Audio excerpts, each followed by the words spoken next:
Hello and welcome. My name is Bashir Fadl, but on behalf of LearnITCoursesOnline.com, as well as LearnJobsOnline.com, I'd like to thank you. We do know that you have a variety of choices of IT training, and you've chosen us, so we really appreciate that and hope that you enjoy it. Thank you. At one time, we had a good position with very good pay, and it was open for about a month or two, and I was speaking to HR and never received a resume. So myself and other people are just wondering, this is a very competitive pay, it's a good opportunity, and we're surprised that nobody applied for it. So we go to HR a couple of months later and ask them, and HR says, no, absolutely. There's a few people that applied, and they handed me over about 4 or 5 resumes, but they said they do not qualify. Reason being that the job description said something that was very specific, and the resumes had the generic terms. They didn't have this exact technical terms that we use in there, but they had generic terms. Now, HR and recruiters normally or usually are not necessarily very technical, especially when you go to IT. So when they did not find the exact technical words, they dismissed those resumes as unqualified, even though they had amazing expertise. And sure enough, we interviewed about 3 of them, and one of them did qualify and was hired for that. So that's why it's very important. The resume is a very important key. You want to make sure that you have the right resume as you're applying for a job. A lot of times we have very good skills, they're qualified for the job, and as such, we put it in our resume. However, the job description usually has the job summary in which they say, here's the top 3 things that we want, for example, and they place the order. It's A, B, C. In my resume, I might have about 20 different things that I do, and those top 3 things are all the way at the end. They're number 18, 19, and 20. So that's why, as I'm looking at my resume before I submit it, I want to make sure that I reshuffle things around a little bit to make sure that whatever they have in the job description, the order that they have it, that I reshuffle my resume so that what they have as the top 3 is what I have as my top 3 as I'm applying for that position.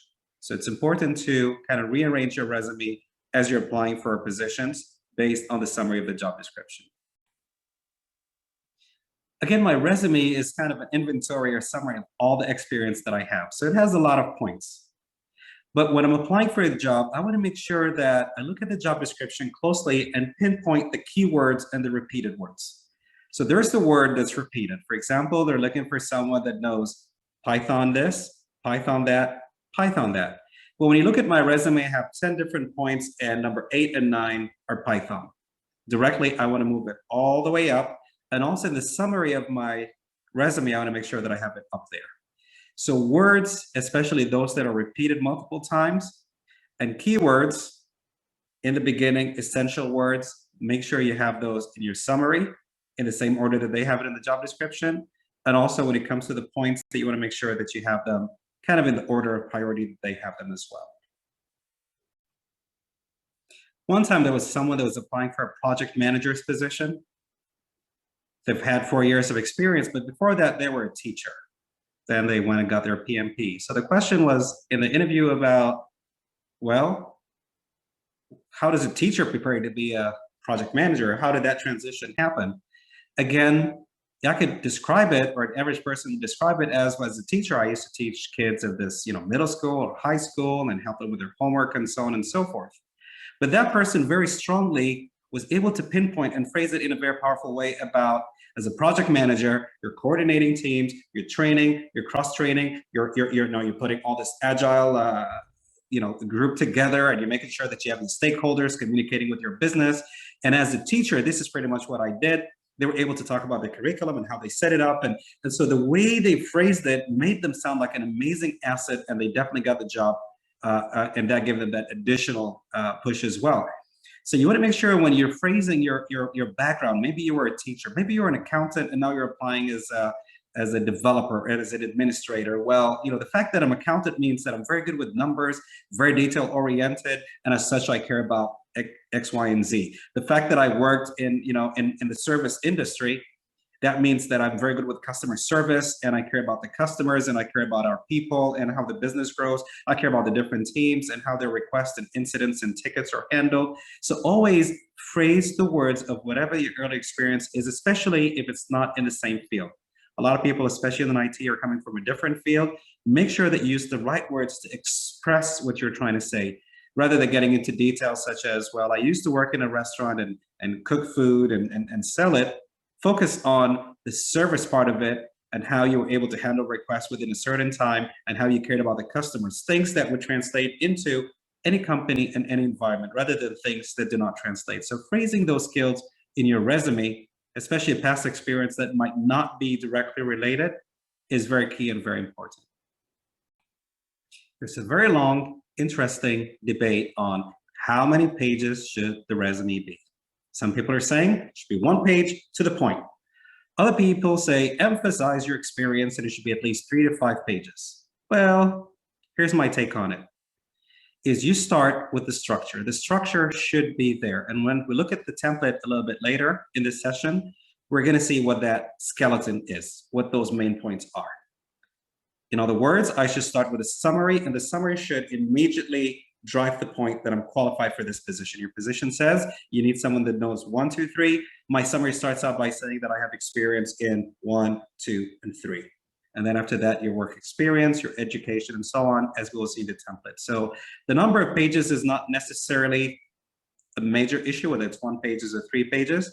However, having the main bullet points is important, and having the summary speak directly to the job description and the position that you're applying to, having your work experience emphasize the keywords and the repeated words that are in the job description. After that, the points, whether it's, you keep it to 1 page or 2 pages or 3 pages, I don't think that's going to eliminate you from the job. CV versus resume. Again, those words have relatively different meanings from one place to the other. But CV is kind of the common word for resume in a lot of countries and continents, such as Africa and the Middle East and parts of Asia.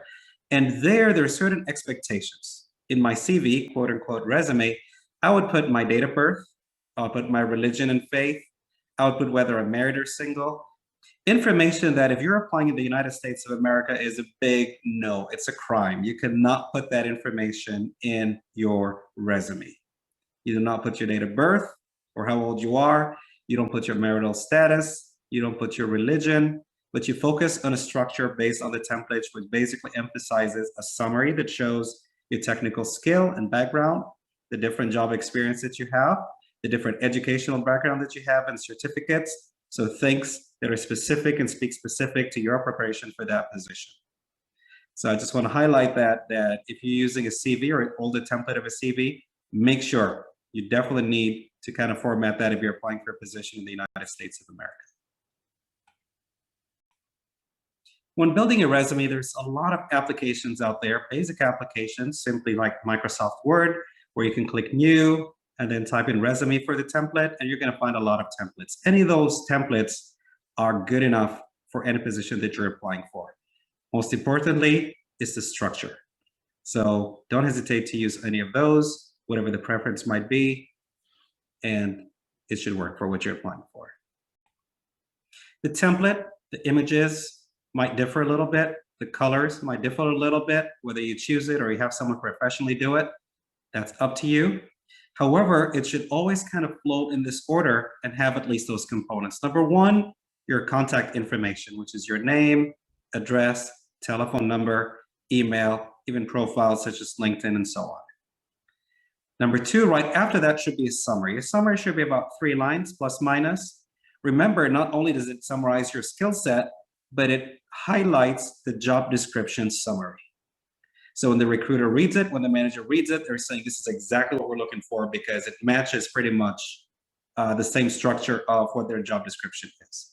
And then comes the experience. You start with the most recent job that you're working, and then the job before that, and the job before that. And in each one of those job experiences, you're highlighting the keywords and the daily tasks that they have from the job description and how they are derived from your current positions or the positions you held before that. After that is your educational background.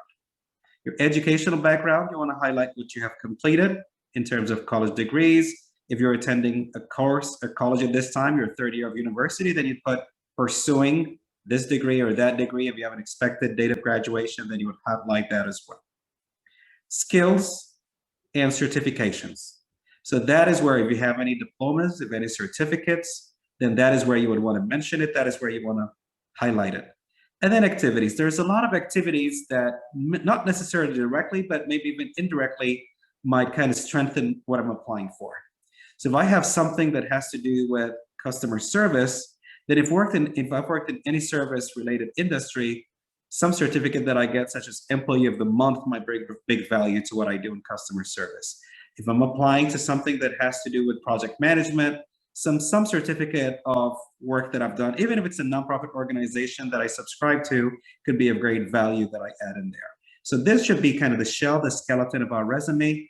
Again, there's different platforms where I can get that template. I can go to Microsoft Word, type new on the template, search for resumes, and you'll find a lot of them. You can go online and find a lot of them. You can go to different websites and you're going to find a lot of people that are going to help you build your resume, but make sure the structure falls within your contact information, the summary that kind of maps or translates or highlights what the job description is looking for, your experience, starting with the most recent, highlighting the keywords that qualify you for the position that you're applying for, your educational background, then your skills and certificates and certifications and licenses, and then finally the activities, especially those that relate to the job that you're applying to directly or indirectly. With this, we come to the end of this session, and we'd like to thank you for joining us. And also, don't hesitate to visit our website at learnitcoursesonline.com to leave your feedback and reviews. And also look at our events. We have a lot of free sessions, and we'd be more than happy to have you join at any given time, and also sign up with us for our newsletter. Thank you and have a wonderful time.